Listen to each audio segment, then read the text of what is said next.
Chapter 2 sports psychology खेल मनोविज्ञान। शारीरिक शिक्षा का मनोवैज्ञानिक आधार। इस चैप्टर में आपको पढ़ने को मिलेगा मनोविज्ञान का अर्थ और परिभाषा, खेल मनोविज्ञान का अर्थ और परिभाषा, व्यक्तित्व का अर्थ और परिभाषा, शारीरिक कुशलता को प्रभावित करने वाले बहुत सारे मनोवैज्ञानिक कारक। वर्तमान शिक्षा प्रणाली में शारीरिक शिक्षा और खेलों का मुख्य स्थान है। शारीरिक शिक्षा तथा खेलों द्वारा विद्यार्थियों का सर्वांगीण विकास किया जाता है। इसीलिए आज की वर्तमान शिक्षा प्रणाली में शारीरिक शिक्षा तथा खेलों का महत्व प्रभावशाली होता जा रहा है। कई छात्रों में खेलने की स्वाभाविक रुचि होती है। उसकी रुचि को और अधिक विकसित कर अच्छा खिलाड़ी बनाने का कार्य शारीरिक शिक्षा के निर्धारित कार्यक्रमों द्वारा किया जाता है। एक छात्र को अच्छा खिलाड़ी बनने के लिए कई प्रकार की शारीरिक, मानसिक, सामाजिक, शैक्षणिक आदि अन्य कठिनाइयों से गुजरना पड़ता है। इन्हीं कठिनाइयों का समाधान करने के लिए मनोविज्ञान की आवश्यकताओं पर अधिक बल दिया जाता है। जिस प्रकार सामान्य शिक्षा व शिक्षण को प्रभावशाली बनाने के लिए शिक्षा मनोविज्ञान का जन्म हुआ है, उसी प्रकार शारीरिक शिक्षा और खेलों के प्रशिक्षण को प्रभावशाली बनाने के लिए खेल मनोविज्ञान का जन्म हुआ। एक खेल प्रशिक्षक को मनोविज्ञान के बुनियादी तत्वों, मानसिक प्रवृत्तियों तथा छात्र खिलाड़ियों के व्यवहार विश्लेषण के सिद्धांतों का क्रियात्मक ज्ञान होना चाहिए। खेल मनोविज्ञान मनोविज्ञान की एक शाखा है, इसलिए इसका अर्थ, स्वरूप तथा महत्व जानने के लिए पहले मनोविज्ञान के बुनियादी तत्वों को जानना जरूरी है। मनोविज्ञान का अर्थ एवं परिभाषा। Meaning and definitions of psychology. मनोविज्ञान क्या है? इस प्रश्न की जानकारी अंग्रेजी के साइकोलॉजी शब्द का विश्लेषण करने से मिलती है।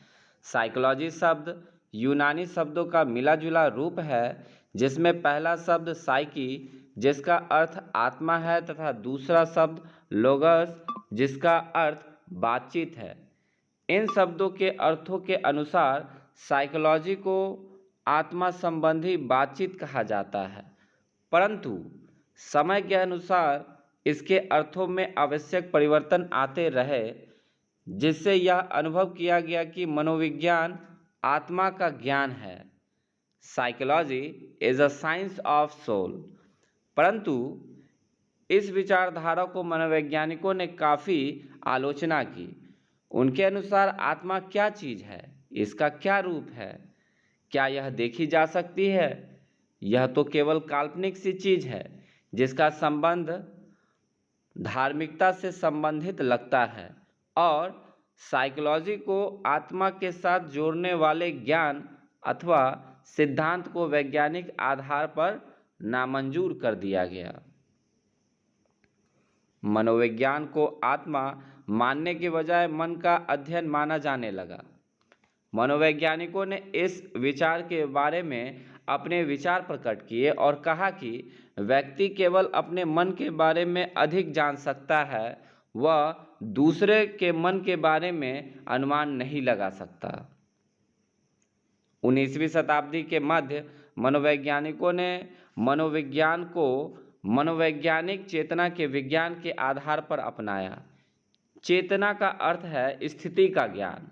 चेतना का अर्थ है स्थिति का ज्ञान, परंतु इस संबंध में भी आलोचकों ने अपने तर्क प्रस्तुत किए।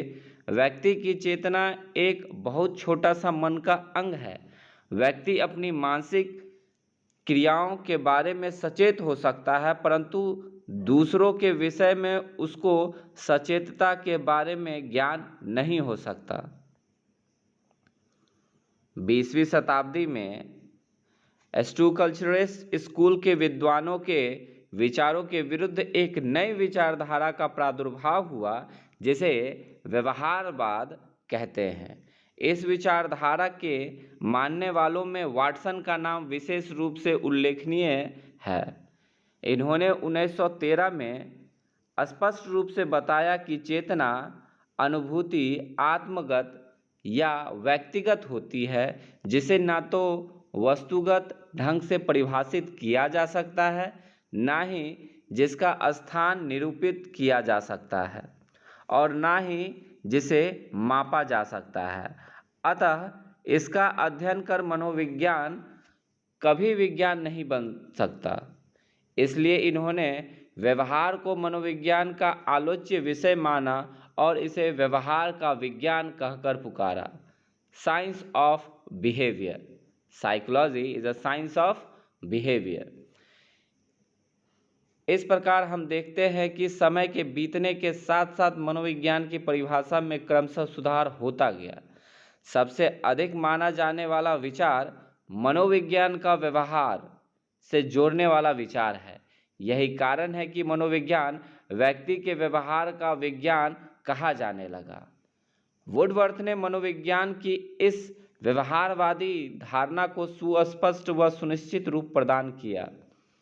मनोविज्ञान के विकास की ओर संकेत करते हुए उन्होंने कहा, मनोविज्ञान ने पहले अपनी आत्मा खोई, फिर मन खोया, फिर अपनी चेतना खोई, परंतु व्यवहार के साथ वह अब तक जुड़ा हुआ है। उपरोक्त धारणा के आधार पर मनोविज्ञान का अर्थ मनुष्य के एक दूसरे के प्रति व्यवहार तक सीमित नहीं है, बल्कि इसमें मनुष्य द्वारा की जाने वाली या हो जाने वाली सभी क्रियाएं सम्मिलित हैं। मनुष्य जीवन के अंत तक कुछ भी करता है वह उसके व्यवहार से संबंधित होता है। इसी अर्थ के कारण मनोविज्ञान व्यवहार का विज्ञान कहलाता है। मनोविज्ञान की आधुनिक परिभाषा, modern definition of psychology. Crow and crow के अनुसार मनोविज्ञान व्यक्ति के व्यवहार तथा व्यक्तिगत संबंधों का अध्ययन है। मनोविज्ञान व्यक्ति के व्यवहार तथा व्यक्तिगत संबंधों का अध्ययन है। रॉस के अनुसार मनोविज्ञान मानसिक रूप में व्यवहार का स्पष्टीकरण तथा उल्लेख है। मनोविज्ञान मानसिक रूप में व्यवहार का स्पष्टीकरण तथा उल्लेख है। एमएल मुन के अनुसार मनोविज्ञान का संबंध आज के व्यवहार की वैज्ञानिक खोज से है। पिल्सबरी के अनुसार मनोविज्ञान की सबसे अच्छी परिभाषा व्यक्ति के व्यवहार के विज्ञान के रूप में है। जेम्स ड्रेवर के मतानुसार यह वह विज्ञान है जो जीव व्यक्ति के व्यवहार को मानसिक तौर पर मनोवैज्ञानिक ढंग से बताने की कोशिश करता है, जिस सीमा तक वह आत्मिकता के साथ निर्धारित होता है। मैकडूगल के अनुसार मनोविज्ञान आचरण तथा व्यवहार का यथार्थ विज्ञान है। मनोविज्ञान आचरण तथा व्यवहार का यथार्थ विज्ञान है।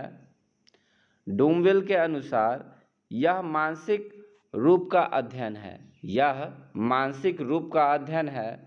वुडवर्थ के अनुसार मनोविज्ञान व्यक्ति की व्यक्तिगत क्रियाओं जो उसके वातावरण के अनुसार है उनसे संबंध रखता है। मनोविज्ञान व्यक्ति की व्यक्तिगत क्रियाओं जो उसके वातावरण के अनुसार है उनसे संबंध रखता है। वुडवर्थ मनोविज्ञान की परिभाषा में आए परिवर्तन के बारे में अपना मत इस प्रकार प्रकट करते हैं कि सर्वप्रथम व्यक्ति ने आत्मा को छोड़ा, फिर अपने मन को छोड़ा, फिर अपने चेतना का त्याग किया तथा यह अब तक व्यवहार का ज्ञान है। यह व्यक्ति अथवा मन की प्रकृति का विज्ञान है जो दो तरह से प्रमाणित होता है, आंतरिक जो मन है तथा बाहरी जो गति अथवा व्यवहार कहलाता है। मनोविज्ञान की उपरोक्त परिभाषाओं को देखने से स्पष्ट होता है कि मनोविज्ञान में सभी ज्ञानात्मक प्रक्रियाओं का अध्ययन अर्थात आचरण, व्यवहार, वातावरण, अनुभव, अनुभूति आदि पहलुओं का अध्ययन होता है। मनोविज्ञान की कई शाखाएं हैं, लगभग यहाँ 10 शाखाओं के बारे में बता रहा है। सामान्य मनोविज्ञान, व्यक्ति मनोविज्ञान, बाल मनोविज्ञान, सामाजिक मनोविज्ञान, असाधारण मनोविज्ञान, शारीरिक मनोविज्ञान, परीक्षात्मक मनोविज्ञान, पशु मनोविज्ञान, परा मनोविज्ञान, प्रयोगात्मक मनोविज्ञान। देखिए, यहाँ पर जो आखिरी है प्रयोगात्मक मनोविज्ञान, उसको भी कई भागों में विभाजित किया गया है। प्रयोगात्मक मनोविज्ञान की विभिन्न शाखाएं निम्नलिखित हैं: शिक्षा मनोविज्ञान, औद्योगिक मनोविज्ञान, चिकित्सा मनोविज्ञान, खेल मनोविज्ञान। आइए अब पढ़ते हैं खेल मनोविज्ञान का अर्थ एवं परिभाषा। खेल मनोविज्ञान प्रयोगात्मक मनोविज्ञान की एक शाखा है।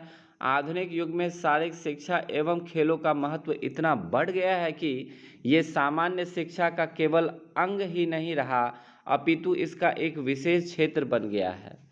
19वीं शताब्दी से पहले शारीरिक शिक्षा तथा खेल को एक सामान्य शिक्षा का अंग समझा जाता था, इसलिए इस शिक्षा से संबंधित समस्याओं को कोई विशेष बल नहीं दिया जाता था। यदि कभी इन समस्याओं को सुधारने की आवश्यकता पड़ती थी तो शिक्षा मनोविज्ञान के सामान्य सिद्धांतों का प्रयोग किया जाता था, परंतु आज इस शिक्षा में विशेष परिवर्तन आ गया है। विभिन्न प्रकार के प्रतियोगिताओं के कारण इसका महत्व बढ़ता जा रहा है। जैसे जैसे इनका महत्व बढ़ रहा है, उसी प्रकार इनकी समस्याएं भी बढ़ रही हैं। खिलाड़ियों के प्रशिक्षण एवं अभ्यास से लेकर मैदान में उतरने तक कई प्रकार की व्यवहार संबंधी समस्याएं भी उत्पन्न होती हैं। सिर्फ इतना ही नहीं, एक खिलाड़ी को खेल के दौरान तथा खेल के पश्चात जीत हार की स्थिति का सामना करने के लिए उन्हें विभिन्न प्रकार के मानसिक स्थितियों से गुजरना पड़ता है, जो इनके व्यवहार को बहुत प्रभावित करती है। उपरोक्त सभी मानसिक स्थितियों और व्यवहार संबंधी समस्याओं का विश्लेषण और अध्ययन करने के लिए मनोविज्ञान की एक विशेष शाखा की आवश्यकता पड़ी, जिसे खेल मनोविज्ञान ने पूरा किया। अतः खेल मनोविज्ञान वह प्रयोगात्मक मनोविज्ञान है जिसके द्वारा खिलाड़ी तथा शारीरिक शिक्षा के विद्यार्थियों के विभिन्न स्थितियों में मानसिक अनुभवों तथा व्यवहारों का विश्लेषण एवं अध्ययन किया जाता है। जिस प्रकार मनोविज्ञान के अंतर्गत प्राणी के व्यवहार का अध्ययन किया जाता है, उसी प्रकार से खेल मनोविज्ञान के अंतर्गत खिलाड़ी तथा खेल से जुड़े प्राणियों के व्यवहार का अध्ययन किया जाता है, चाहे प्राणी खिलाड़ी हो, दर्शक हो, शिक्षक हो, पत्रकार हो आदि। इन सभी पर खेलों का प्रभाव एवं ये सभी लोग किस प्रकार खेलों को प्रभावित करते हैं, इन्हीं सभी के व्यवहार का अध्ययन ही खेल मनोविज्ञान के अंतर्गत किया जाता है। खेल मनोविज्ञान खिलाड़ियों का खेलों के अंतर्गत व्यवहार का अध्ययन है। खिलाड़ियों के व्यवहार का अध्ययन खेलों के प्रदर्शन के पूर्व, खेल के दौरान और खेल के पश्चात की स्थिति तथा परिस्थितियों में किया जाता है। खेल मनोविज्ञान के अंतर्गत निम्नलिखित विषय वस्तु का अध्ययन किया जाता है। खेल मनोविज्ञान के अंतर्गत कुछ निम्नलिखित विषय वस्तु का अध्ययन किया जाता है, जो कि इस प्रकार है: खिलाड़ी के प्रदर्शन को प्रभावित करने वाले मनोविज्ञान कारक, खेल में रुचि तथा अभिरुचि, खेल एवं उपलब्धियां, खिलाड़ियों का व्यक्तित्व एवं खेलों का मानव के व्यक्तित्व पर प्रभाव, खेल में खिलाड़ियों को प्रेरित करने वाली पद्धति, खेल तथा खेल क्रियाओं के सीखने के लिए प्रक्रिया, नियम तथा सिद्धांत, खेलों के समय खिलाड़ियों के तनाव तथा चिंता को नियंत्रित करने वाले माध्यम तथा पद्धतियाँ, चोटों का मनोविज्ञान पहलू। खेल मनोविज्ञान की परिभाषा है। जॉन लूथर के अनुसार खेल मनोविज्ञान एक ऐसा क्षेत्र है जहाँ पर खेल के समस्त क्षेत्रों में निष्पादन सीखने और उसके सहकारी व्यवहार के मनोवैज्ञानिक तथ्यों और सिद्धांतों को लागू करने का प्रयास किया जाता है। जॉन लूथर के अनुसार खेल मनोविज्ञान एक ऐसा क्षेत्र है जहाँ पर खेल के समस्त क्षेत्रों में निष्पादन सीखने और उसके सहकारी व्यवहार के मनोवैज्ञानिक तत्वों और सिद्धांतों को लागू करने का प्रयास किया जाता है। कैम बर्न्स के अनुसार खेल मनोविज्ञान मनोविज्ञान की वह शाखा है जो कि खेल में भाग लेने वाले किसी व्यक्ति की शारीरिक योग्यता से सरोकार रखती है। कैम बर्न के अनुसार खेल मनोविज्ञान मनोविज्ञान की वह शाखा है जो कि खेल में भाग लेने वाले किसी व्यक्ति की शारीरिक योग्यता से सरोकार रखती है। जिंजर के अनुसार खेल मनोविज्ञान एथलेटिक्स में व्यवहार की खोज करता है। जिंजर खेल मनोविज्ञान एथलेटिक्स में व्यवहार की खोज करता है। क्लार्क एंड क्लार्क के अनुसार खेल मनोविज्ञान एक व्यवहारिक मनोविज्ञान है। वह खेल और शारीरिक क्रियाओं में व्यक्तित्व, संवेदनात्मक और प्रेरणात्मक पहलुओं से अधिक संबंधित है। वह मनोविज्ञान में प्रयुक्त अनेक तकनीकों का प्रयोग करता है। क्लार्क एंड क्लार्क के अनुसार खेल मनोविज्ञान एक व्यवहारिक मनोविज्ञान है। वह खेल और शारीरिक क्रियाओं में व्यक्तित्व, संवेदनात्मक और प्रेरणात्मक पहलू से अधिक संबंधित है। वह मनोविज्ञान में प्रयुक्त अनेक तकनीकों का प्रयोग करता है। अतः उपरोक्त परिभाषाओं के आधार पर हम कह सकते हैं कि खेल मनोविज्ञान वह प्रयोगात्मक मनोविज्ञान है जिसके द्वारा खिलाड़ियों तथा शारीरिक शिक्षा के विद्यार्थियों के विभिन्न स्थितियों में मानसिक अनुभवों तथा व्यवहारों का विश्लेषण और अध्ययन किया जाता है।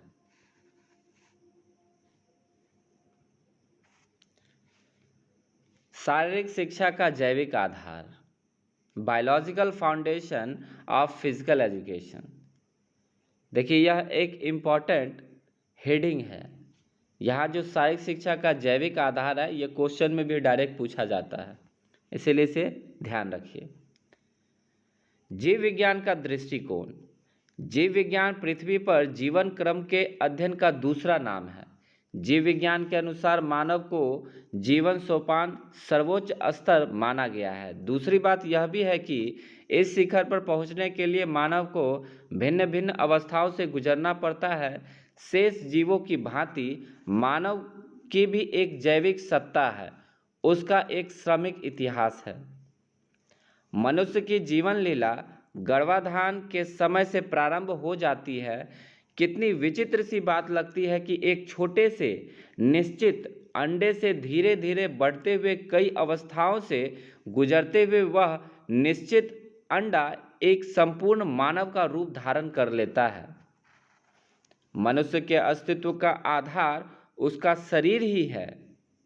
मनुष्य के अस्तित्व का आधार उसका शरीर ही है तथा इस संसार में जब तक वह जीवित रहता है, वह अपने शरीर की प्रक्रियाओं के कारण अपने लक्ष्य सिद्धि करता रहता है।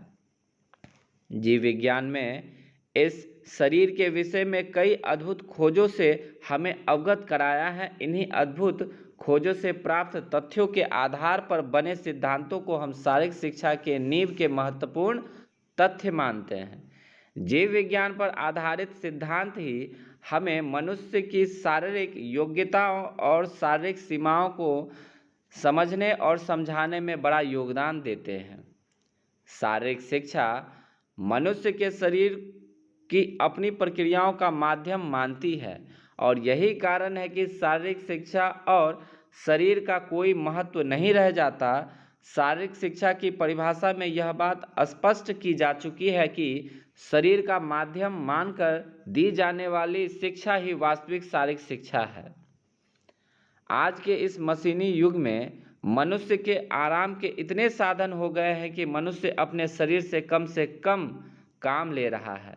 हम भली भांति जानते हैं कि अगर किसी अंग का उपयोग न किया जाए तो उस अंग का परिमृत होने की संभावना बनी रहती है। वैज्ञानिकों का कहना है कि मनुष्य जिस प्रकार अपने शरीर का ध्यान न रखते हुए अपनी मानसिक उन्नति करता रहा, तो वह दिन दूर नहीं है कि जब इस संसार में मस्तिष्क रूपी मनुष्य ही पाए जाएंगे, इसका शारीरिक अस्तित्व समाप्त हो जाएगा। जीव विज्ञान इस बात का सही प्रमाण देता है कि मनुष्य के विकास ने शारीरिक ढांचे और प्रक्रियाओं को इसके पैतृक लक्षणों, कृत्रिम वातावरण में भी अपना अस्तित्व बनाए रखे। यह तभी संभव हो सकता है जब मनुष्य अपनी प्रक्रियाओं जैसे दौड़ना, भागना, तैरना, फेंकना आदि प्रक्रियाएं जो पूर्व काल से उसके अस्तित्व की एक मांग रही है को अपने जीवन का अंग बनाए रखे। मनुष्य चाहे एक कोशिकीय जीव था अथवा वह एक जटिल बहुकोशिकीय जीव है उसमें क्रियाएं सदैव ही विद्यमान रहती हैं। जिस समय किसी जीव में चलने फिरने दौड़ने भागने आदि की शक्ति समाप्त हो जाती है तो वह सजीव से अजीव बन जाता है। क्रिया जीवन का चिन्ह है और लक्ष्य है और स्थिरता मृत्यु और अजीवता है। कहा जाता है कि किसी प्राणी में जितनी तेज क्रिया करने की क्षमता होती है उतनी ही शीघ्रता से उसमें वृद्धि व विकास की संभावना होती है यदि उस प्राणी को दूसरे सामग्री जैसे पौष्टिक आहार अच्छा वातावरण आदि ठीक ढंग से उपलब्ध होती रहे। इसे प्रकृति का एक अद्भुत चमत्कार ही कहना चाहिए कि जैसे ही पुरुष के शुक्राणु स्पर्म और स्त्री के अंडाणु ओवम का मिलन होता है तो जायगोट के रूप में एक नए जीवन की आधारशिला रखी जाती है। उसी समय से एक मनुष्य के बनने की क्रिया आरंभ हो जाती है। जैसे ही व्यक्ति में क्रिया की मात्रा बढ़ती जाती है तो भिन्न भिन्न कोशिकाओं का अस्तित्व बनता जाता है। इससे यह बात सिद्ध हो जाती है कि क्रिया तो प्राणी के बीज अंडकोश में भी विद्यमान रहती है तथा वृद्धि और विकास क्रिया का एक परिणाम है। यदि प्राणी में प्रारंभ से क्रिया नहीं होती तो न तो उसके जीवन का और न ही उसके वृद्धि और विकास का कोई प्रश्न उठता। हम इस व्याख्यान के पश्चात यह कह सकते हैं कि क्रिया के बिना मानव शरीर के वृद्धि और विकास संभव नहीं है।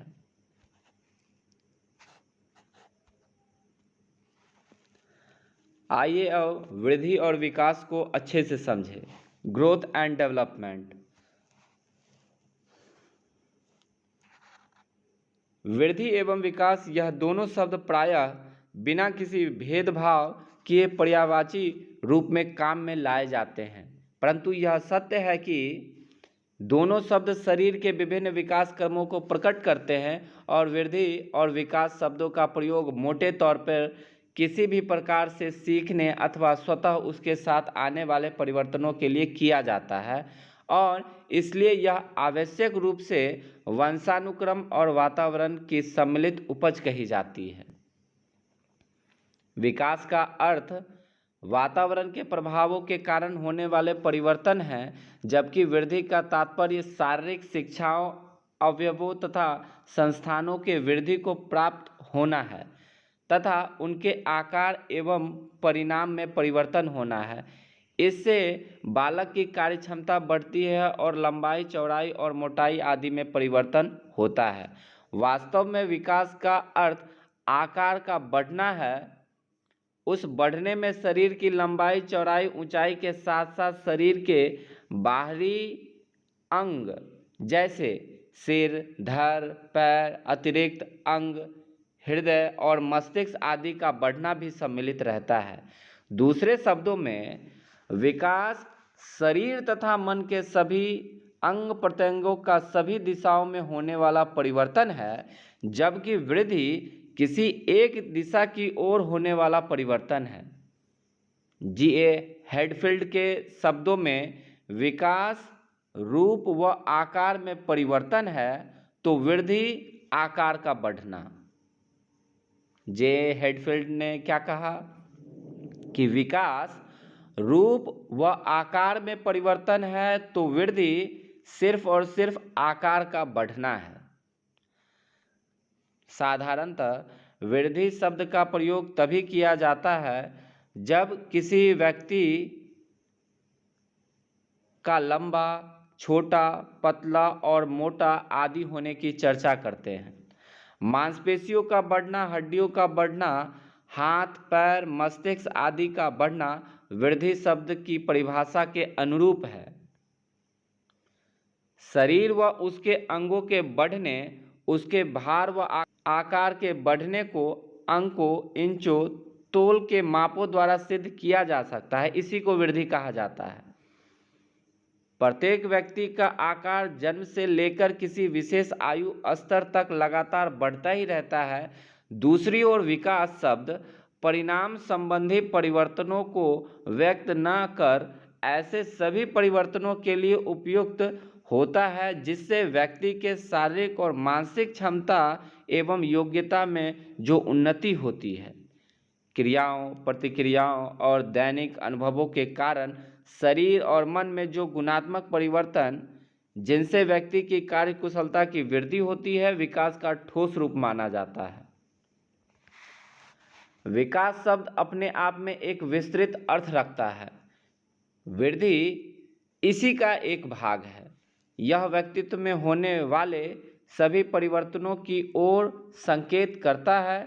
उदाहरण के तौर पर मांसपेशियों का बढ़ना और उनका लंबा होना वृद्धि कहलाता है, परंतु उनकी बनावट और उनके भौतिक अस्तित्व में जो रासायनिक परिवर्तन होते हैं, उन्हें विकास की संज्ञा दी गई है। विकास शब्द कार्य क्षमता, कार्य कुशलता में आने वाले गुणात्मक परिवर्तनों को भी प्रकट करता है। इन परिवर्तनों को प्रत्यक्ष रूप से मापना कठिन है। इन्हें केवल अप्रत्यक्ष तरीकों जैसे व्यवहार करते समय व्यक्ति का निरीक्षण करना आदि से ही मापा जा सकता है। बचपन में बच्चों की हड्डियां कितनी लचकदार और पतली होती हैं, परंतु कुछ समय पश्चात कालांतर में वही हड्डियां ठोस और जानदार रूप धारण कर लेती हैं। जो कार्य 20 वर्ष का एक युवा कर सकता है, वह कार्य एक 5 वर्ष का शिशु नहीं कर सकता। एक बालक में न केवल बुद्धि ही अपितु विकास भी होता है। वृद्धि और विकास में सबसे बड़ा अंतर यह भी है कि वृद्धि की क्रिया आजीवन नहीं चलती। कहने का तात्पर्य किसी विशेष आयु के उपरांत प्राणी में वृद्धि नहीं होती।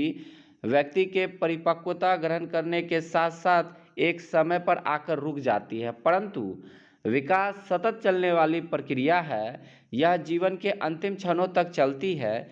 योग्यता और क्षमता व्यक्ति किसी भी समय प्राप्त कर सकता है। कई प्रकार की नई आदतों तथा नए कौशल किसी भी जीवन स्तर पर सीखे जा सकते हैं अथवा विकसित हो सकते हैं। बौद्धिक एवं मानसिक विकास भी नए अनुभवों, नए ज्ञान और नई परिस्थितियों के कारण होता है। चाहे शरीर और मस्तिष्क की वृद्धि सीमा तक अपने उच्च शिखर को पहुंच चुकी हो। वृद्धि के साथ साथ सदैव विकास होना भी आवश्यक नहीं है। मोटापे के कारण एक बालक के भार में वृद्धि हो सकती है, परंतु इस वृद्धि से उसकी कार्य क्षमता व कार्य कुशलता में कोई वृद्धि नहीं होती। इस तरह से उसकी वृद्धि विकास को साथ लेकर नहीं चलती। दूसरी ओर विकास भी वृद्धि के साथ बिना संभव हो सकता है। दूसरी ओर विकास भी वृद्धि के बिना संभव हो सकता है। कई बार देखा जाता है कि कुछ बच्चों की ऊंचाई, आकार एवं भार में समय गुजरने के साथ साथ कोई विशेष परिवर्तन नहीं दिखाई देता, परंतु उनकी कार्यक्षमता तथा शारीरिक, मानसिक, संवेदनात्मक और सामाजिक योग्यता में बराबर प्रगति होती रहती है। कुछ ऐसी कमियां जो वृद्धि और विकास के लिए संकट के कारण माने जाते हैं, इनमें शारीरिक और मानसिक रोग, थकान, पौष्टिक आहार की कमी, जलवायु, प्रदूषित वातावरण आदि आते हैं। उपरोक्त के लिए शारीरिक शिक्षा के प्रशिक्षण का यह महत्वपूर्ण कर्तव्य बन जाता है कि वह छात्र छात्राओं को इन संकटों से बचाए और जहाँ तक हो सके शारीरिक प्रक्रियाओं का कार्यक्रम बनाए, जिससे छात्रों का अधिक से अधिक वृद्धि और विकास हो सके। वृद्धि तथा विकास के विभिन्न रूप तथा पहलू। वृद्धि और विकास को अगर हम उसके अर्थ को समान मानते हुए प्रयुक्त करें तो बच्चे का संपूर्ण तथा सर्वांगीण विकास हमें निम्न रूपों तथा पहलुओं में दिखाई देता है। अगर हम इन दोनों शब्दों को अगर एक मानते हैं तो कौन कौन से पहलू नज़र आएंगे वो देखिए।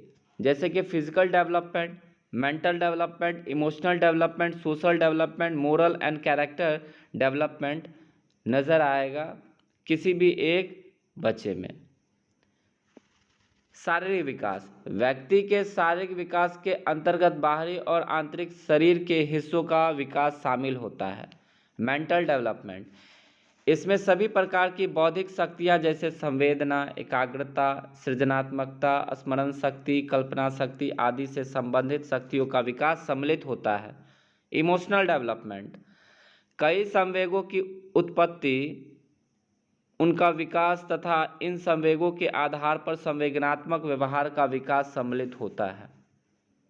सामाजिक विकास, इसके अंतर्गत बच्चे में उचित सामाजिक गुणों का विकास कर समाज के मूल्यों एवं नियमों के अनुसार व्यवहार करना सिखाया जाता है। नैतिक तथा चारित्रिक विकास, इसके अंतर्गत व्यक्ति के अंदर नैतिकताओं का विकास होता है। इंग्लिश एंड इंग्लिश के मतानुसार विकास शरीर व्यवस्था में एक लंबे समय से होने वाले सतत परिवर्तन का एक अनुक्रम है।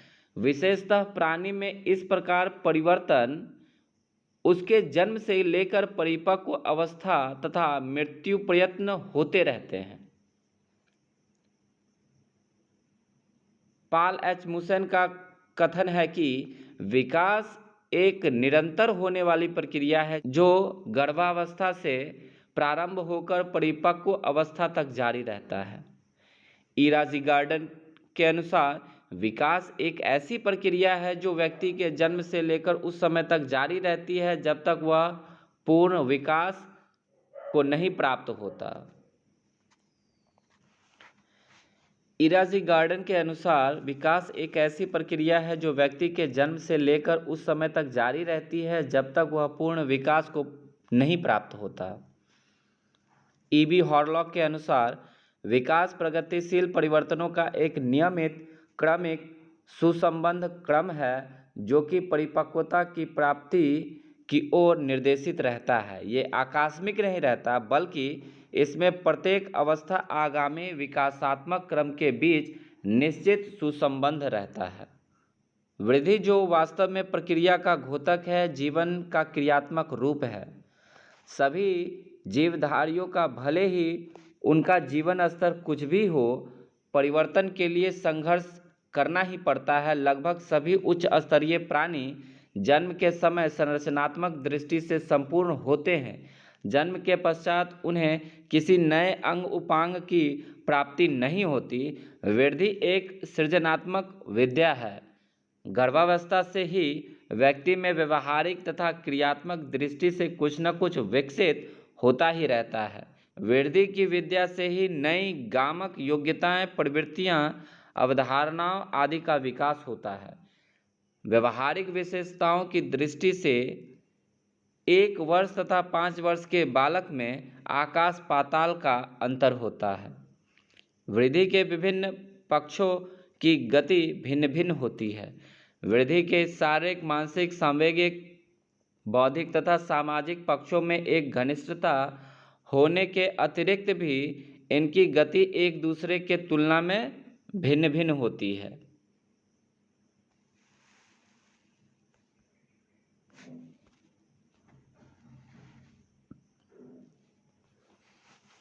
आयु तथा लिंग की विशेषता, एज एंड जेंडर कैरेक्टरिस्टिक। शैशवावस्था में वृद्धि एवं विकास की विशेषता। शैशवावस्था वह अवस्था है जिसमें सीखने की प्रक्रिया अत्यधिक तीव्रता से होती है। इस अवस्था की प्रमुख विशेषताएं निम्नलिखित हैं। शैशवावस्था का वृद्धि और विकास का चर्चा कर रहे हैं। 1. वृद्धि और विकास की तीव्र गति। इस काल में वृद्धि और विकास की गति बहुत तीव्र होती है। इस काल में बच्चे बहुत अधिक क्रियाशील और एक अजीब सी बेचैनी भी होती है जो उसके शारीरिक, मानसिक, सामाजिक आदि सभी दिशाओं में तेजी से विकसित होने के फलस्वरूप पैदा होती है। शैशवावस्था में वृद्धि और विकास की गति तीव्र होती है।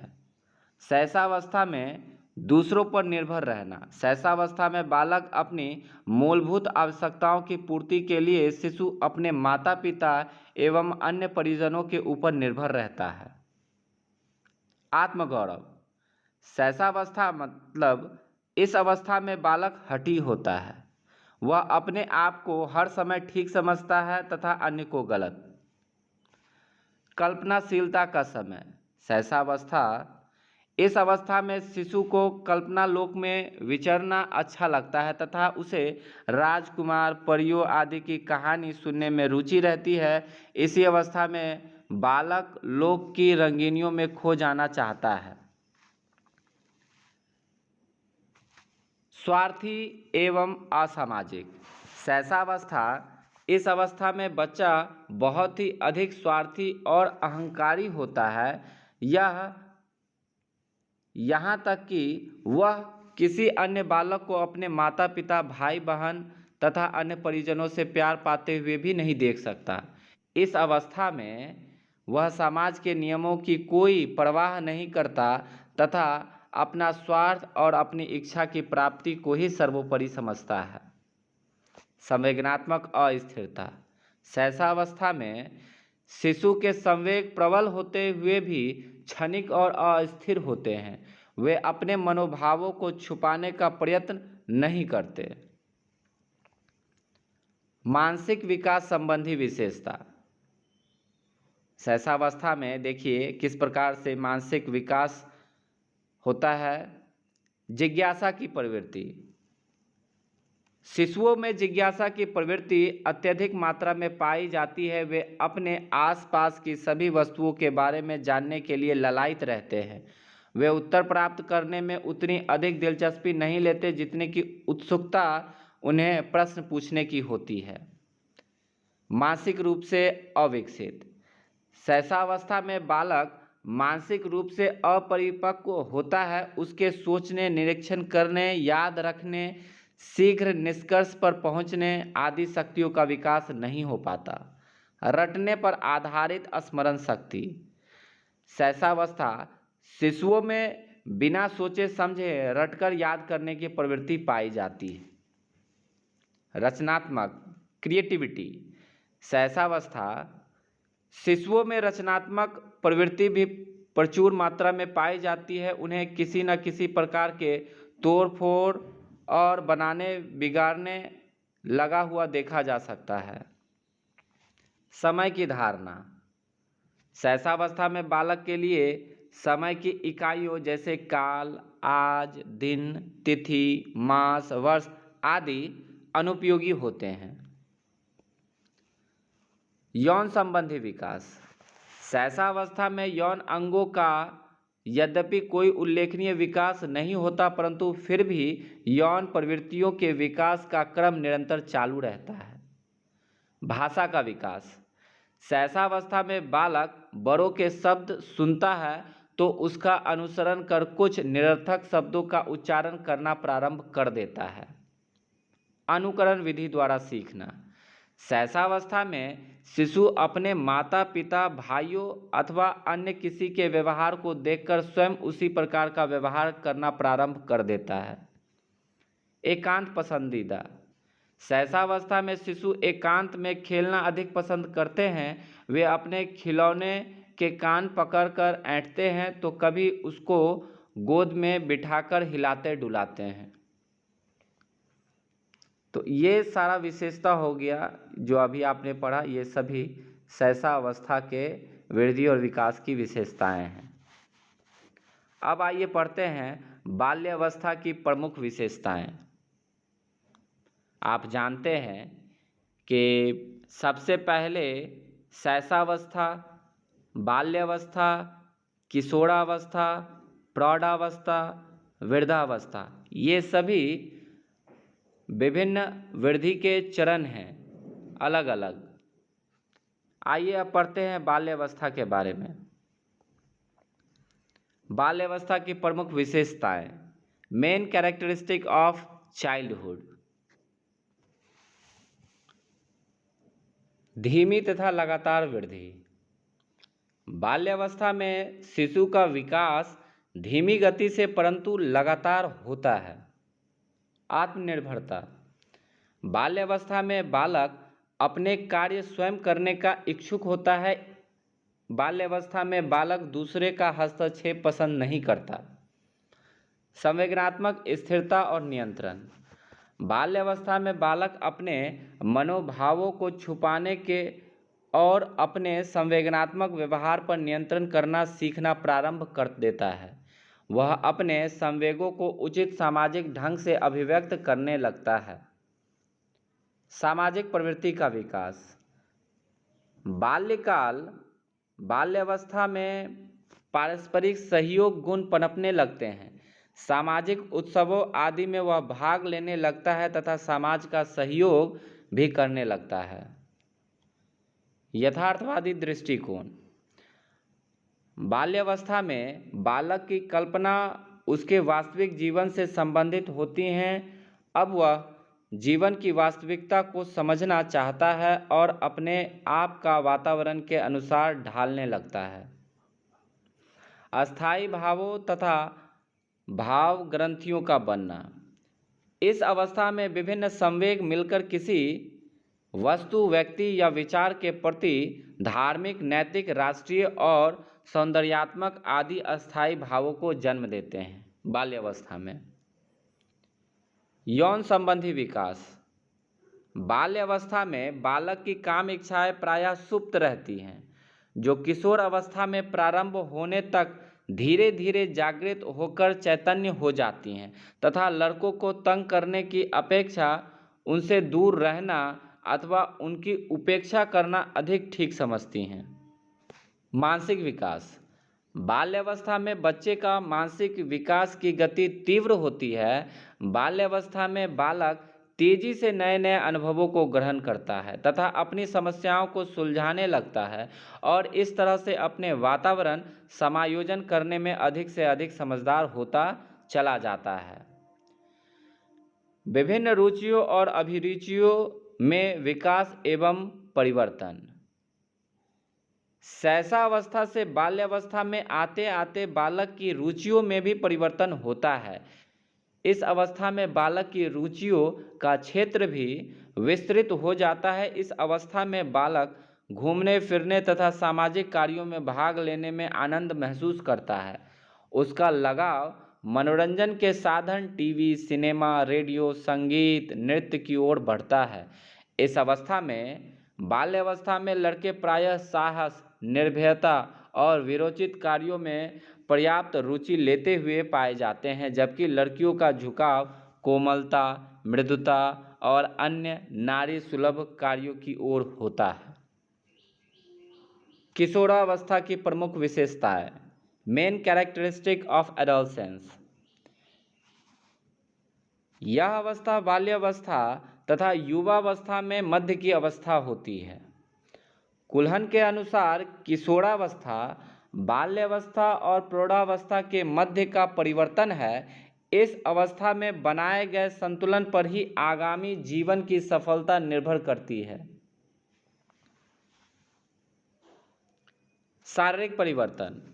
किशोरावस्था में बालक में अनेक प्रकार के शारीरिक परिवर्तन होते हैं, जिनका उनके कार्यों एवं व्यवहार पर काफ़ी प्रभाव पड़ता है। इस अवस्था में होने वाले तीव्र परिवर्तनों से किशोरों के विचार एवं व्यवहार में भी गंभीर परिवर्तन आते हैं। रुचियों में परिवर्तन। बाल्यावस्था में बालक की रुचियों में अभूतपूर्व बदलाव आता है। बाल्यावस्था में बालक अपने आप को आकर्षक बनाना चाहता है। इस अवस्था की अभिरुचियां उनके भावों को व्यक्त करती हैं। तीव्र मानसिक परिवर्तन। बाल्यावस्था में बालक में वृद्धि का चरम विकास होता है तथा कल्पना की भी अधिकता होती है। इस काल में अन्य होने वाले परिवर्तनों के कारण वे कुछ क्षेत्रों में समायोजन स्थापित नहीं कर पाते। काम चेतना में वृद्धि। किशोरावस्था में काम प्रवृत्ति अत्यधिक सक्रिय रूप से व्याप्त रहती हैं। इस अवस्था में विपरीत लिंगों से मिलने, उनसे बात करने और साहचर्य युक्त जीवन बिताने की प्रबल इच्छा होती है। आत्मनिर्भर होने की कामना। किशोरावस्था में बालक संसार में अपना स्वतंत्र स्थान बनाकर आत्मनिर्भर होने की इच्छा करने लगते हैं। इस अवस्था में वे अपना व्यवसाय करने की सोचने लगते हैं। असंतोष का विकास। इस अवस्था में किशोर एवं किशोरियां अपने अभिभावकों एवं अध्यापकों की बातों से संतुष्ट नहीं होते, उन्हें उनकी कार्यशैली पसंद नहीं आती तथा उन्हें संवेगों का तीव्रता सर्वाधिक होता है।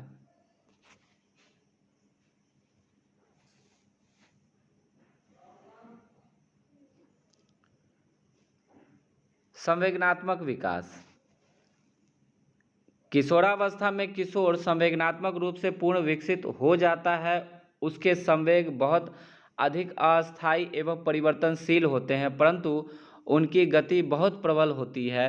किशोरों में संवेगों की अभिव्यक्ति प्रायः प्रखर और सक्रिय ढंग से होती है।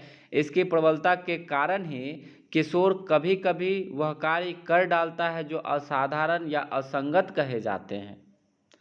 नैतिक तथा धार्मिक विकास।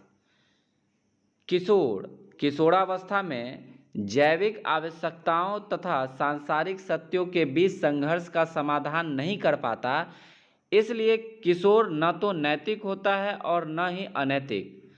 समूह भावना का उचित विकास उन्हें नैतिकता की ओर खींचता है। मनोवैज्ञानिकों का विश्वास है कि किशोरावस्था धार्मिक जागरण का काल है, परंतु सामान्यतः किशोर इसे अविश्वास व आलोचना की दृष्टि से देखते हैं।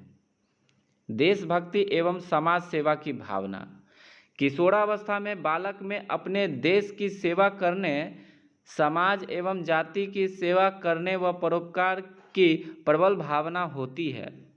देश भावना, देश सेवा तथा समाज सेवा की भावना वास्तव में इसी अवस्था में प्रस्फुटित होती है। Anatomical and physiological gender difference. शरीर रचना के आधार पर लड़के और लड़कियों में क्या अंतर है? महिला। लड़कियां कद में छोटी एवं पुरुषों की अपेक्षा जल्दी ही परिपक्व हो जाती हैं। लड़कियों का कद 18 से 20 वर्ष की आयु के बाद बढ़ना रुक जाता है। लड़कियों का हृदय छोटा व उनकी नाड़ी पुरुषों की अपेक्षा तेज चलती है। लड़कियों में प्रतिक्रिया समय और मूवमेंट समय धीमा होता है। लड़कियों में प्रतिक्रिया समय और मूवमेंट समय धीमा होता है। वयस्क होने से पूर्व लड़कियां तेजी से बढ़ती हैं और 14 वर्ष की आयु के बाद धीमी गति से बढ़ती हैं। लड़कियों का शरीर बड़ा होता है और उनका गुरुत्व केंद्र भी नीचा होता है। उन्हें कूदने में दिक्कत पेश आती है, जबकि संतुलन वाली स्पर्धाओं जैसे जिम्नास्टिक और तैराकी में उन्हें फायदा रहता है। लड़कियों के कंधे ताकत में कमजोर और छोटे होते हैं। उनकी हड्डियां और कार्टिलेज भी कमजोर होते हैं। वे थ्रोइंग, लिफ्टिंग आदि जिम्नास्टिक में लटकने जैसी स्पर्धाओं में परेशानी महसूस करती हैं। लड़कियों के नितंब व्यापक और उथले होते हैं जो दौड़ने में परेशानी उत्पन्न करते हैं। लड़कियां भावनात्मक रूप से कमजोर होती हैं, इसी कारण हार जीत, दुर्घटना और चोट का उन पर अत्यधिक लंबे समय तक प्रभाव रहता है और सदमे से वे जल्दी से उबर नहीं पाती। पुरुष या लड़का। लड़के सामान्यतः लंबे होते हैं, उनकी ऊंचाई ज़्यादा होती है और वे लड़कियों की अपेक्षा देर से परिपक्व होते हैं। लड़के प्रायः 20 से 23 वर्ष की आयु तक बढ़ते रहते हैं। लड़कों में अधिक पेशी ऊतकों के कारण हृदय बड़ा होता है और संचरण अच्छा और नाड़ी दर कम होती है। लड़कों में प्रतिक्रिया समय व मूवमेंट समय अच्छा होता है। वयस्क होने से पूर्व लड़कों का विकास धीमी गति से होता है, जबकि 14 से 16 वर्ष की आयु के बाद लड़के तेजी से बढ़ते हैं। लड़कों का धड़ छोटा होता है और टांगें लंबी होती हैं। उनका गुरुत्व केंद्र ऊंचा होता है, जिसके परिणाम स्वरूप वे अस्थिर अवस्था में रहते हैं। वह अधिक तेजी से कसरतें बदल सकते हैं और लंबी कूद सकते हैं, लेकिन वे जिम्नास्टिक जैसी स्पर्धाओं में संतुलन या साधने का नुकसान भी उठाते हैं। पुरुषों के कंधे चौड़े और मजबूत होते हैं। उनकी हड्डियां और कार्टिलेज मजबूत होती हैं। ये थ्रोइंग स्पर्धाओं में, रस्सा चढ़ने में, पोल वॉल्ट, चक्रीय स्पर्धाओं आदि में अच्छा प्रदर्शन कर सकते हैं। पुरुषों के नितंब छोटे होते हैं जिससे वे दौड़ने जैसी स्पर्धाओं में अच्छा प्रदर्शन कर सकते हैं। पुरुष भावनात्मक रूप से मजबूत होते हैं, उन पर हार जीत, दुर्घटना आदि पर ज़्यादा प्रभाव नहीं पड़ता। ऐसे सदमों से वे जल्दी उबर भी जाते हैं।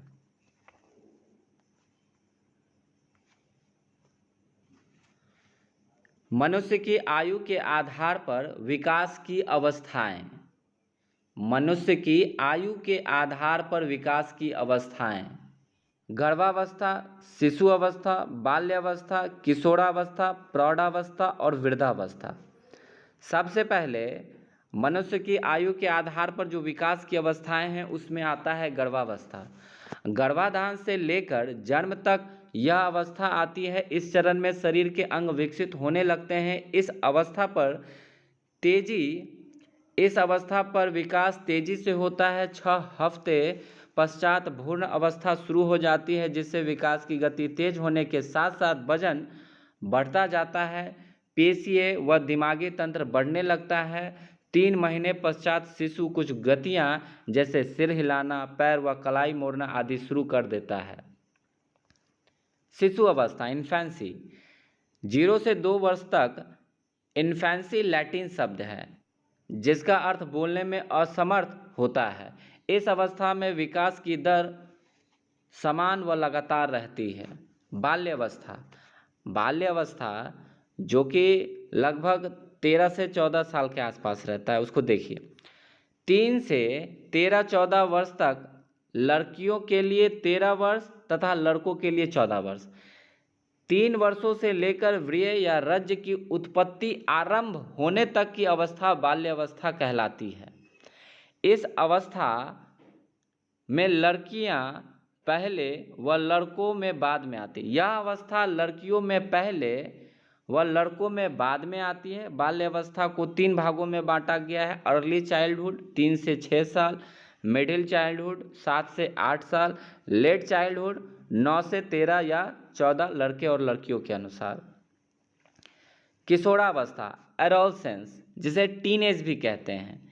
यह अवस्था 13-14 वर्ष से प्रारंभ होकर 18-19, वही बात, लड़का और लड़की का एज, लड़कियों का हो जाएगा 13 से 18, लड़कों का हो जाएगा 14 से 19, एडोलसेंस एज। एडोलसेंस नामक शब्द लैटिन भाषा से लिया गया है जिसका अर्थ होता है परिपक्व, मैच्योर होना। एडल्टहुड, प्रौढ़ावस्था, 19-20 वर्ष से संतानोत्पत्ति की अवस्था तक को एडल्टहुड कहते हैं। इसको भी 3 भागों में बांटा गया: अर्ली एडल्टहुड 19-20 से लेकर 40 तक, मिडिल एडल्टहुड 41 से 65 वर्ष तक, लेट एडल्टहुड 66 वर्ष से लेकर संतानोत्पत्ति की क्षमता समाप्त होने की अवस्था। संतानोत्पत्ति की क्षमता समाप्त होने की अवस्था को वृद्धावस्था की प्रारंभिक आयु, अर्ली ओल्ड एज भी कहा जाता है। आइए अब ये जो ओल्ड एज है, वृद्धावस्था, समझे। संतानोत्पत्ति की क्षमता समाप्त होने से लेकर मृत्यु की अवस्था को ओल्ड एज कहते हैं। मनोविज्ञान और शरीर रचना विज्ञान के आधार पर मनुष्य की आयु को 4 भागों में बांटा गया है। On the basis of psychology and anatomy, the ages of human are divided in the following way. एक तो हो गया कालक्रमिक आयु, क्रोनोलॉजिकल एज। व्यक्ति ने जब से जन्म लिया तब से वर्षों, महीनों, दिनों में दर्ज आयु को ही कालक्रमिक आयु कहते हैं, जैसे कि 12/5/72 अर्थात 12 मई 1972। शरीर रचना आयु, एनाटॉमिकल एज। शरीर रचना आयु व्यक्ति के अस्थियन या ऑसिफिकेशन ऑफ बोन पर निर्भर करती है। इसका निर्धारण दंतोदयन दांतों की गिनती के व स्थिति के आधार पर स्कैपुला अस्थि के आधार पर की जाती है। दैहिक आयु, फिजियोलॉजिकल एज। दैहिक आयु तरुणावस्था दैहिक क्षमताओं व योग्यताओं से संबंधित होती है। इस आयु का निर्धारण लड़कों में उनके पुरोनितंब रोम, प्यूबिक हेयर तथा लड़कियों में मासिक धर्म काल, मेंस्ट्रुएशन पीरियड से की जाती है। मानसिक आयु, मेंटल एज, इसका संबंध मानसिक गुणों के विकास एवं उनके परिपक्वता स्तर से संबंधित है। मानसिक आयु का पता मनोवैज्ञानिक निरीक्षणों से लगाया जाता है। टुकमैन के अनुसार मानसिक आयु को परिभाषित करते हुए कहा जा सकता है कि मानसिक आयु एक ऐसा प्राप्तांक है जिसका निर्धारण अपने ही उम्र या अपने से कम या अधिक उम्र के बच्चों के औसत कार्य निष्पादन के साथ तुलना करके किया जाता है। जैसे मान लीजिए कि कोई बच्चा जिसका वास्तविक या कालक्रमिक आयु 6 वर्ष है और वह बुद्धि परीक्षण पर सफल हो जाता है, जो कि 8 वर्ष के उम्र के लिए बना हुआ है। ऐसी परिस्थिति में उस बच्चे की मानसिक आयु, मेंटल एज 8 वर्ष की होगी, जबकि वास्तविक आयु, कालक्रमिक आयु उसका 6 वर्ष ही होगा।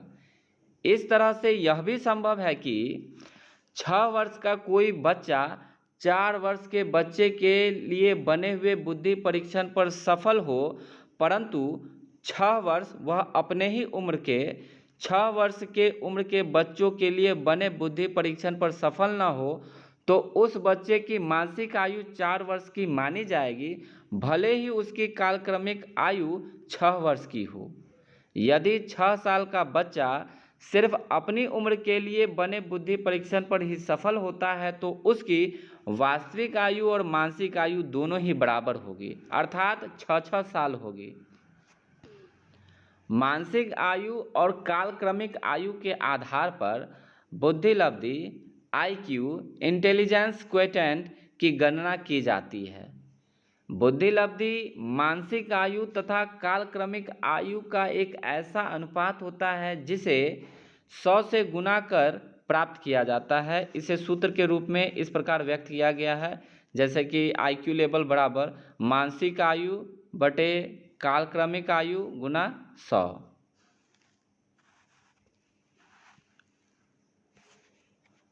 अब आइए पढ़ते हैं वृद्धि और विकास के सिद्धांत।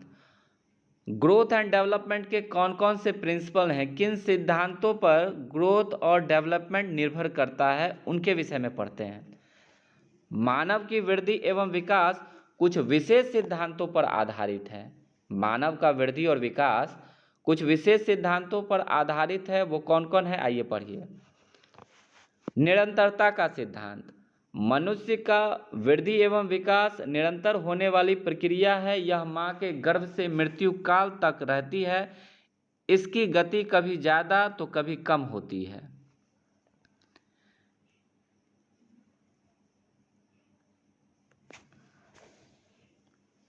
वृद्धि और विकास की गति असमान होना।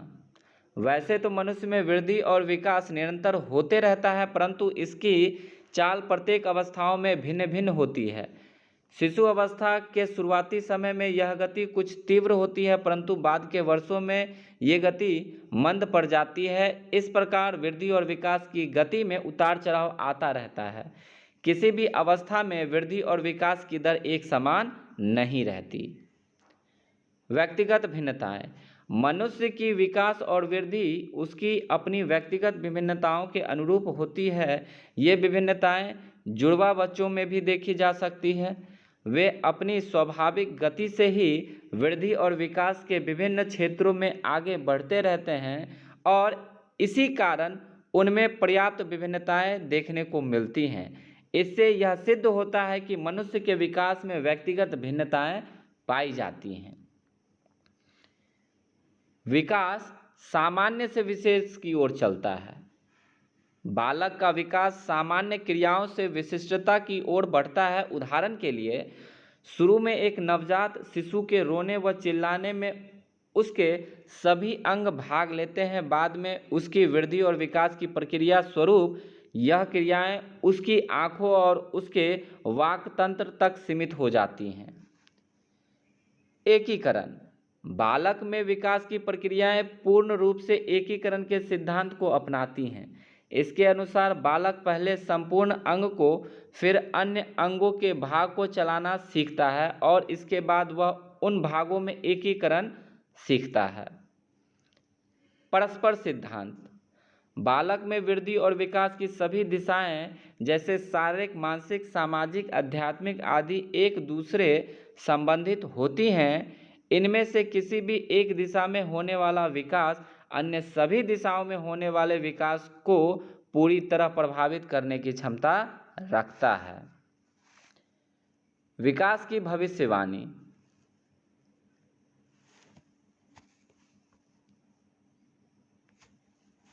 बालक की वृद्धि और विकास की गति को ध्यान में रखकर उसके आगे की वृद्धि और विकास के संबंध में भविष्यवाणी की जा सकती है। विकास की दिशा के सिद्धांत। विकास की दिशा के सिद्धांत के अनुसार मनुष्य के विकास की प्रक्रिया पूर्व निश्चित दिशा में आगे बढ़ती रहती है। विकास लंबवत न होकर वृत्ताकार होता है। Development is spiral not linear. बालक का विकास लंबवत व सीधा न होकर वृत्ताकार होता है। वह एक सी गति से सीधा चलकर विकास को प्राप्त नहीं होता, बल्कि बढ़ते हुए विकास को परिपक्व और अस्थायी बनाते हुए आगे बढ़ता है। वृद्धि और विकास की क्रिया वंशानुक्रम और वातावरण का संयुक्त परिणाम है। बालक की वृद्धि और विकास को किसी स्तर पर वंशानुक्रम और वातावरण के संयुक्त देन माना जाता है। वृद्धि और विकास प्रक्रिया में वंशानुक्रम जहां बुनियाद का कार्य करता है, वहीं वातावरण इस बुनियादी पर बनाए जाने वाले व्यक्तित्व संबंधी भवन के रूप में कार्य करता है। व्यक्तित्व का अर्थ एवं परिभाषा। मनोवैज्ञानिकों तथा विद्वानों ने व्यक्तित्व को एक निश्चित परिभाषा में समझाने का प्रयास किया। व्यक्तित्व को एक निश्चित एवं सर्वकालिक परिभाषा में परिभाषित नहीं किया जा सकता। व्यक्तित्व को एक निश्चित एवं सर्वकालिक परिभाषा में परिभाषित नहीं किया जा सकता। सामान्यतः व्यक्ति के बाह्य रूप को उसका व्यक्तित्व कह दिया जाता है। उसके डिलडॉल, स्वास्थ्य, आकृति, कद, नाक नक्शा आदि को देखकर उसके व्यक्तित्व के बारे में राय कायम कर ली जाती है। जिस व्यक्ति का शरीर गठीला हो, कद लंबा हो, नाक नक्श अच्छे हो, चेहरे पे चमक हो, उसके व्यक्तित्व को आकर्षक समझा जाता है।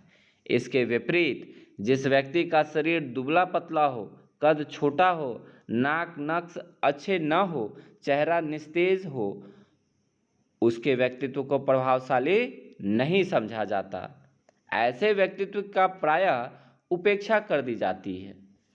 बाह्य आकार एवं आकृति के अतिरिक्त व्यक्ति के बोलचाल के ढंग तथा व्यवहार से ही उसके व्यक्तित्व का अंदाजा लगा लिया जाता है। जो व्यक्ति बातचीत करने में झिझकता हो, उसके व्यक्तित्व के साथ छेपू या शर्मीला विशेषण लगा दिया जाता है।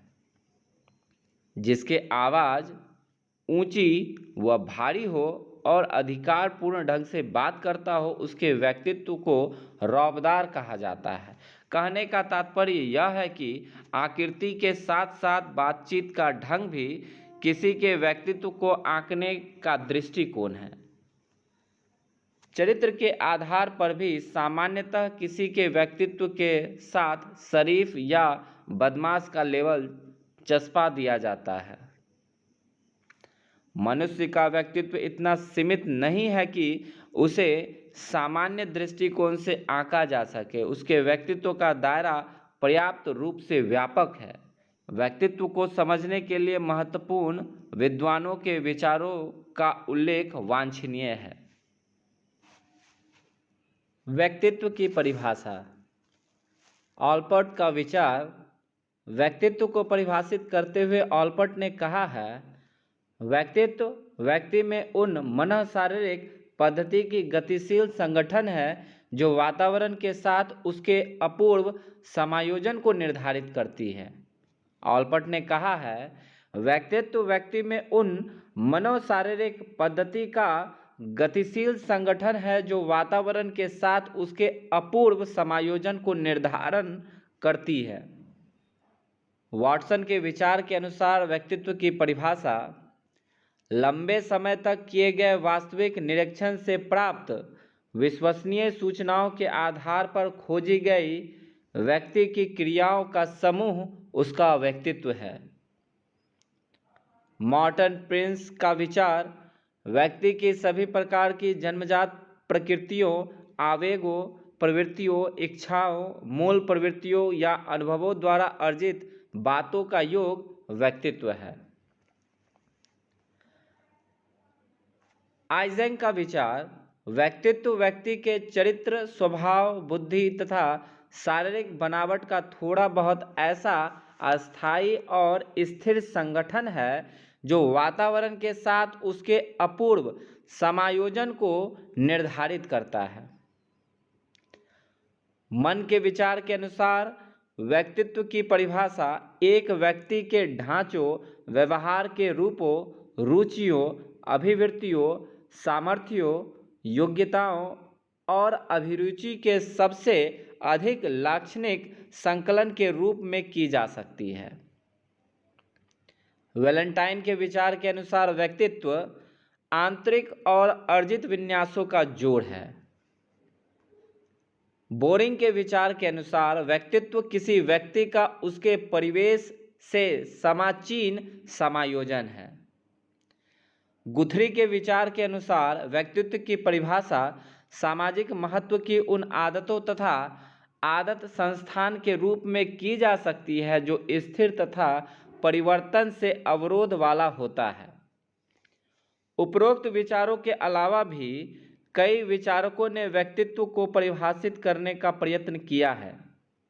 प्रत्येक परिभाषा किसी विशेष विचार को व्यक्त करती है या व्यक्तित्व की कुछ विशेषताओं की ओर संकेत करती है। वाटसन व्यवहारवादी है, इसलिए इन्होंने व्यक्तित्व की परिभाषा में व्यवहार पक्ष पर अधिक बल दिया है। मॉर्टन प्रिंस ने परिभाषा में वातावरण तथा वंशानुक्रम दोनों का सामंजस्य करने का प्रयास किया है।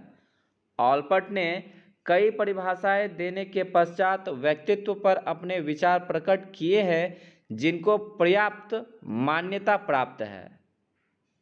ऑलपट ने कई परिभाषाएं देने के पश्चात व्यक्तित्व पर अपने विचार प्रकट किए हैं जिनको पर्याप्त मान्यताएं प्राप्त है। वास्तव में उपयुक्त सभी परिभाषाएं व्यक्तित्व को पूर्ण रूप से परिभाषित नहीं करती। वे व्यक्तित्व की व्याख्या करती हैं जिससे एक बात अवश्य प्रतीत होती है कि मनुष्य का व्यक्तित्व व्यापक है। उसमें व्यक्ति की सभी शारीरिक, मानसिक, बौद्धिक, भावनात्मक, सामाजिक आदि विशेषताएं सम्मिलित हैं जो उसे अपने आप में अनुपम बनाती हैं और जीवन यापन में समय समय पर व्यक्त होती रहती हैं।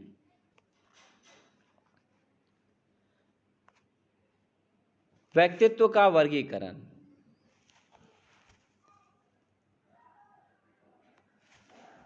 प्रत्येक व्यक्ति अपने आप में विलक्षण है। किसी की भी शारीरिक, मानसिक, बौद्धिक, भावनात्मक एवं सामाजिक विशेषताएं एक दूसरे के साथ नहीं मिलती। एक ही परिवार में जन्मे और एक ही वातावरण में पले दो बच्चों में विभिन्नता अवश्य विद्यमान रहती है। व्यक्ति की यह विलक्षणता तो इस बात को सिद्ध करती है कि व्यक्तित्व का वर्गीकरण नहीं किया जा सकता, अर्थात कुछ व्यक्तियों को एक वर्ग में और अन्य कुछ व्यक्तियों को दूसरे वर्ग में नहीं रखा जा सकता। फिर भी कुछ मनोवैज्ञानिकों ने अध्ययन की सुविधा के लिए शारीरिक एवं मानसिक विशेषताओं तथा स्वभाव के आधार पर लोगों का वर्गीकरण किया है। यह वर्गीकरण अपने आप में तो पूर्ण नहीं है, परंतु विभिन्न व्यक्तित्वों के अध्ययन में सहायता अवश्य मिल जाती है। आइए अब पढ़ते हैं विभिन्न विद्वानों द्वारा प्रस्तुत वर्गीकरण, जो कि इस प्रकार है। कुल मिलाकर पर्सनैलिटी को 5 लोगों ने ही डिफाइन किया है। एक हो गए हिपोक्रेटस, क्रेस्मर, सेल्डन और एक हो गए युंग, एस्पेरेंजर क्लासिफिकेशन। यही 5 है। आइए सबसे पहले पढ़ते हैं हिपोक्रेटस द्वारा प्रतिपादित वर्गीकरण, हिपोक्रेटस क्लासिफिकेशन। हिपोक्रेटस ने स्वभाव के आधार पर व्यक्तित्व को निम्नलिखित 4 वर्गों में बांटा है, जिनका नाम है कफ प्रवृत्ति वाले, काले पित्त वाले, पीले पित्त वाले, अधिक रुधिर वाले। कफ प्रवृत्ति वाले ये व्यक्ति शारीरिक रूप से शक्तिशाली, संवेदनात्मक रूप से कमजोर, शारीरिक रूप से चुस्त, परंतु इनका स्वभाव चिड़चिड़ा होता है। काले पित्त वाले ये व्यक्ति शारीरिक और संवेदनात्मक रूप से कमजोर होते हैं, यह प्रायः निराश और दुखी रहते हैं। पीले पित्त वाले ये शारीरिक रूप से कमजोर तथा संवेदनात्मक रूप से सशक्त होते हैं, यह सुस्त होते हुए भी आनंद युक्त रहते हैं। अधिक रुधिर वाले इस वर्ग के व्यक्तियों में रुधिर की मात्रा अधिक होती है। ये कर्मठ, उत्साही, हंसमुख तथा आशावादी होते हैं। ये शारीरिक रूप से सशक्त और संवेदनात्मक रूप से स्थिर एवं संतुलित होते हैं। ये जो 4 प्रकार डिवाइड किया गया हिपोक्रेटस द्वारा, चारों का इंग्लिश में नाम हो गया कोलेरिक, मेलानकोलिक, फ्लेगमेटिक, सैंग्यूनिक। चारों को याद रखिए, कफ प्रवृत्ति वाले, काले पित्त वाले, पीले पित्त वाले, अधिक रुधिर वाले। आइए अब पढ़ते हैं क्रेस्मर वर्गीकरण। क्रेस्मर क्लासिफिकेशन, जिनको 4 प्रकार से डिवाइड किया गया। एक का नाम है पिकनिक, एथलेटिक, एस्थेनिक, डिप्लास्टिक। पिकनिक जो कि ठीक एंडोमॉर्फिक की तरह है, एथलेटिक जो कि मेसोमॉर्फिक की तरह है और एस्थेनिक जो कि एक्टोमॉर्फिक की तरह है। पिकनिक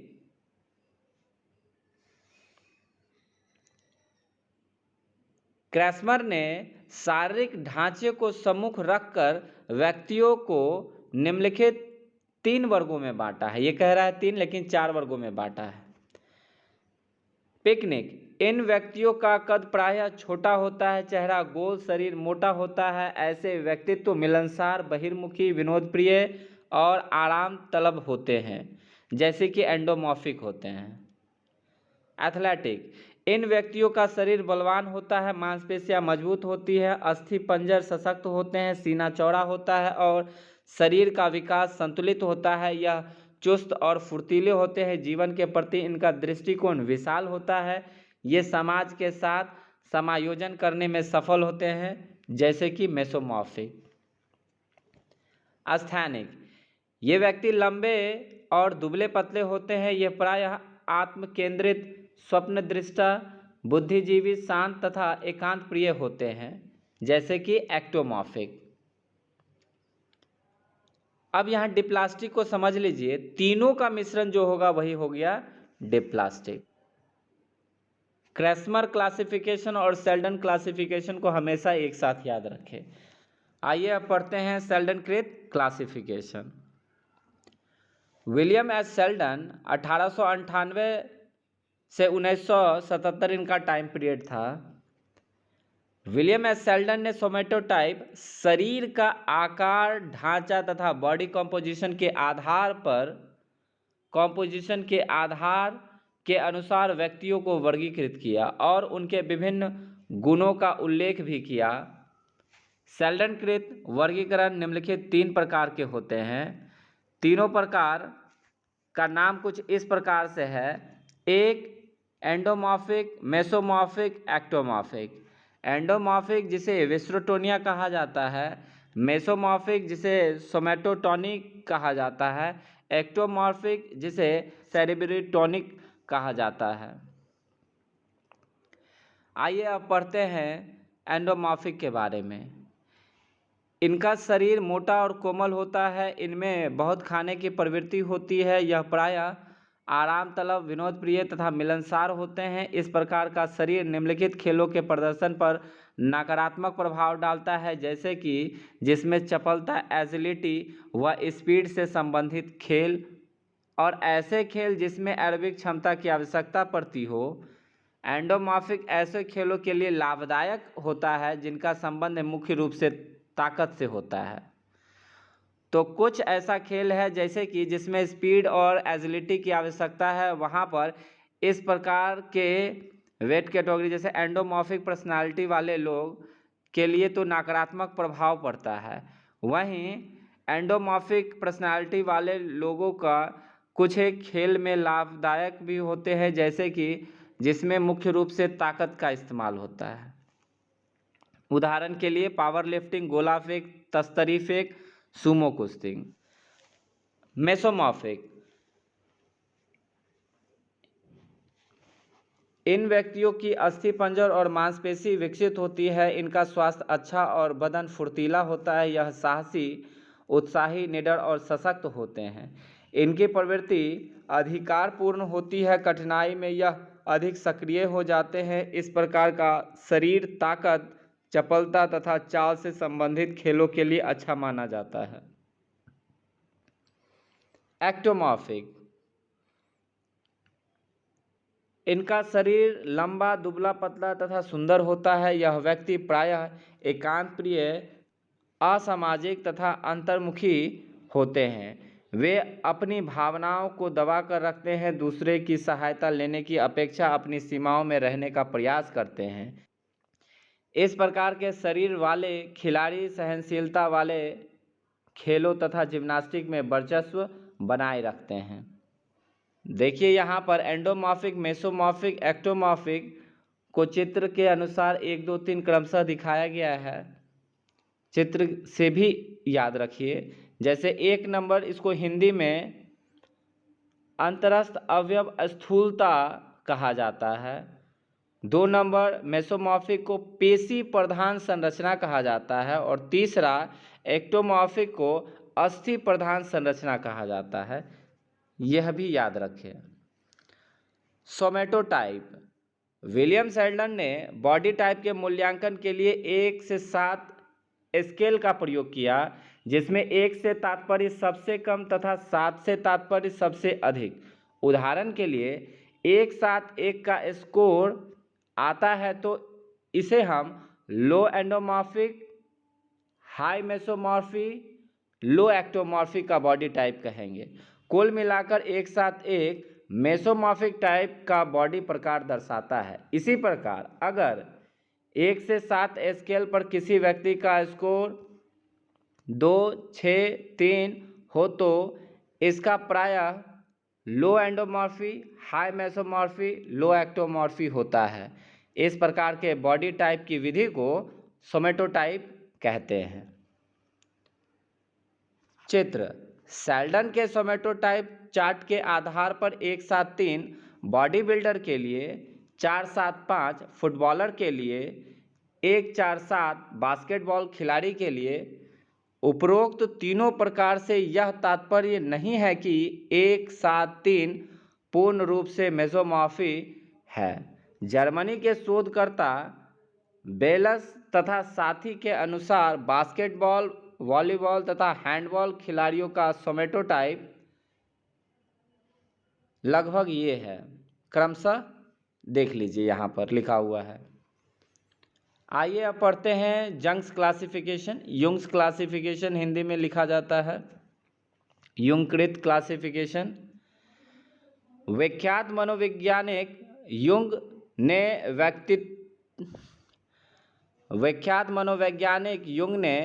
व्यक्तियों को 2 वर्गों में बांटने का प्रयास किया। उनका यह प्रयास इस बात पर आधारित है कि व्यक्ति सामाजिक कार्यों में किस प्रकार भाग लेते हैं और उनकी रुचियां क्या हैं। युंगकृत वर्गीकरण इस प्रकार है। 2 प्रकार में बांटा गया है। एक्टोमॉर्फ 2 प्रकार में बांटा गया है, इंट्रोवर्ट, एक्सट्रोवर्ट। अंतर्मुखी इंट्रोवर्ट, ऐसे व्यक्ति एकांत प्रिय और आत्म केंद्रित होते हैं। ये अपनी कल्पनाओं और विचारों में खोए रहते हैं। ये प्रायः आदर्शवादी होते हैं और भविष्य के बारे में सोचते रहते हैं। ये सामाजिक वातावरण की अपेक्षा प्राकृतिक वातावरण में अधिक रुचि लेते हैं। निर्णय लेने में ये उतावलापन नहीं दिखाते हैं, सोच समझकर निर्णय लेते हैं और निर्णय पर तत्काल अमल नहीं करते बल्कि सोच समझकर अमल करते हैं। इनका दृष्टिकोण व्यक्तिगत होता है और सामाजिक व्यवहार में ये विशेष रूप से कुशल नहीं होते। एक्सट्रोवर्ट बहिर्मुखी, यह व्यक्ति अंतर्मुखी व्यक्तियों से बिल्कुल विपरीत होते हैं। ये आत्म केंद्रित नहीं होते बल्कि दूसरों में रुचि लेते हैं और मिलनसार होते हैं। ये यथार्थवादी होते हैं और समस्याओं के वस्तुगत समाधान में रुचि रखते हैं। इनमें विचारों की अपेक्षा भावों का अधिक आधिपत्य होता है। जल्दी निर्णय लेना और तत्काल उस निर्णय पर अमल प्रारंभ कर देना इनके चरित्र की विशेषता है। यथार्थवादी दृष्टिकोण रखने के कारण इनकी नज़र भविष्य की अपेक्षा वर्तमान पर अधिक रहती है। जैसा कि दोनों प्रकार के व्यक्तित्व की विशेषताओं से स्पष्ट है, दोनों एक दूसरे के विपरीत हैं, परंतु वास्तविक संसार में ऐसे व्यक्तित्व बहुत कम मिलते हैं। कोई विरला ही ऐसा व्यक्ति होगा जो पूर्ण रूप से अंतर्मुखी या बहिर्मुखी हो। अधिकांश व्यक्ति ऐसे होते हैं जिनमें अंतर्मुखी और बहिर्मुखी विशेषताओं का सम्मिश्रण होता है। ऐसे व्यक्तियों को उभयमुखी एम्बिवर्ट कहा जाता है। आइए अब पढ़ते हैं स्पेंसर कृत वर्गीकरण, स्पेंसर क्लासिफिकेशन। स्पेंसर ने जीवन मूल्यों के आधार पर व्यक्तियों को निम्नलिखित 6 वर्गों में विभाजित करने का प्रयास किया है: ज्ञान प्रधान, सौंदर्य प्रधान, अर्थ प्रधान, राजनीति प्रधान, धर्म प्रधान और समाज प्रधान। Cognitive, aesthetic, economic, political, religious और सोशल।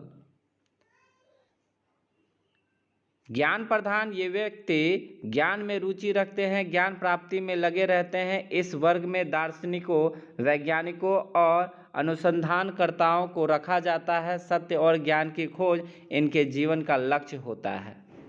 सौंदर्य प्रधान, एस्थेटिक, ये व्यक्ति जीवन के सौंदर्य में रुचि लेते हैं। कला और सौंदर्य का अध्ययन करना इनके जीवन का लक्ष्य होता है। चित्रकार, मूर्तिकार, नृत्यकार, संगीतकार, कवि आदि इस वर्ग में रखे जाते हैं। अर्थ प्रधान, यह व्यक्ति आर्थिक एवं उपयोगितावादी दृष्टिकोण वाले होते हैं, जैसे अर्थशास्त्री, उद्योगपति, व्यापारी इस वर्ग में आते हैं।